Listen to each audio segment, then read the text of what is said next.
అత్యాశ ఫలితం.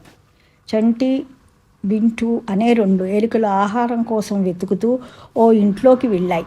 ఇల్లంతా వెతగ్గా ఓ డబ్బాలో మొక్కజొన్న గింజలు ఉన్నట్లు గ్రహించాయి. దానికి ఉన్న కన్నంలో నుంచి లోపలికి వెళ్ళి గింజలు తినడం ప్రారంభించాయి. కాసేపటికి చంటి, హమ్మయ్య, ఈ రోజుకు ఆకలి తీరింది కదా, ఇక వెళ్దాం అని బింటుతో అంది. ఇంతకు ముందు మనం తిండి దొరక ఎంత ఇబ్బంది పడ్డాం, ఇప్పుడేమో వెళ్ళిపోదామంటున్నావు. నేను ఇక తింటాను, ఇప్పుడే రాను, నువ్వు వెళ్ళు అంది బింటు. చంటి ఏదో చెప్పబోయినా బింటు వినిపించుకోలేదు. దాంతో అక్కడి నుంచి వెళ్ళిపోయింది. అది పిచ్చిది, మంచి అవకాశాన్ని వదులుకుంది అనుకుంది బింటు. రోజంతా అలా తింటూనే ఉంది. పొట్ట నిండి లావయ్యింది. హుష్, ఇక చాలు, పొట్ట పగిలిపోయేలా ఉంది అనుకుంది. డబ్బాలోంచి బయటకు వద్దామనుకుంటే ఆ కన్నాల్లోంచి తల మాత్రమే బయటకు వచ్చింది.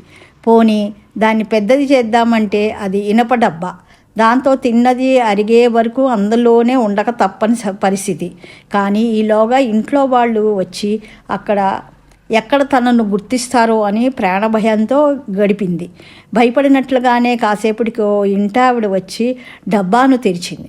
మామూలుగా అయితే బింటు తినడం పారిపోయేది, కానీ బాగా తినడంతో వేగంగా కదలలేకపోయింది. దీంతో ఆమె చీపురుతో చావబాదింది.